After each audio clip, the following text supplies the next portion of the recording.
के छ साथीहरू, आज म हाम्रै कोठाको पछाडि रहेको एउटा करेसा बारीमा घुमाउन लाँदैछु है। हेर्नुहोस् है, हामीले यहाँ फर्सी रोपेका छौँ। धेरै छैन, 5-7 वटा झारहरू रहेछ। अरू त्यो खोर्सानी हेर्नुहोस् है, यिनीहरू भयो फर्सी, यिनीहरू खोर्सानी 2-4 वटा झारहरू। अनि यहाँनिर रहेछ हाम्रो भिन्डी। टक्क यहाँ भिन्डी फल्न पनि थालिसक्यो हेर, यत्रो सानो सानोमा।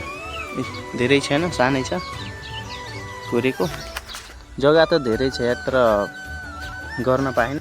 यो खोर्सानी पनि फल्न थालिसक्यो र अरू पनि छ है। हामीले 2-4 जना मिलेर यति गर्न भ्याएका छौँ। अरू त छैन, बस्ने मान्छे त धेरै छ तर गर्दैन कि सबैजनाले। यत्रो छ जग्गा। र यहाँ हामीले फर्सी रोपेका छौँ, फर्सी र बोडी। त्यहाँ पनि बोडी छ र त्यहाँ सानो बोडी। भर्खर गोडमेल गरेर यसलाई चिटिक्क बनाइदिएको। यहाँ सानो 2टा झार छ। अब हाम्रो बारी त्यहाँ माथि हामी बस्ने गर्छौँ। अनि यही हाम्रै बारीमा रहेछ यतापट्टि यो लिची भयो। अनि उता आँप है। अनि उता उयो रहेछ अम्बा। अनि उता कटहरको रुख। अनि भयो फिल्ड। बेलुका काम नपाएर आएर बस्ने, खेल्ने होइन, त्यही हो टाइम पास गर्ने। तर जे होस् रमाइलो लाग्छ, पुरै शान्त छ होइन।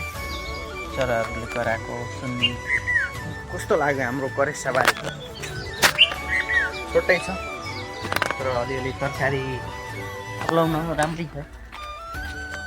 मलिला माटोहरू छन् होइन। जस हामीलाई अलिअलि खाना पुग्छ। जस्तो महँगो तरकारी भएको बेला अलिकति भयो नि सजिलो हुन्छ नि होइन। ए भाइ, हामी यहाँ माथि बस्छौँ र यहाँ माथि एउटा यस्तो छ भ्यू। मैले बसेको ठाउँ त्यहाँ थियो।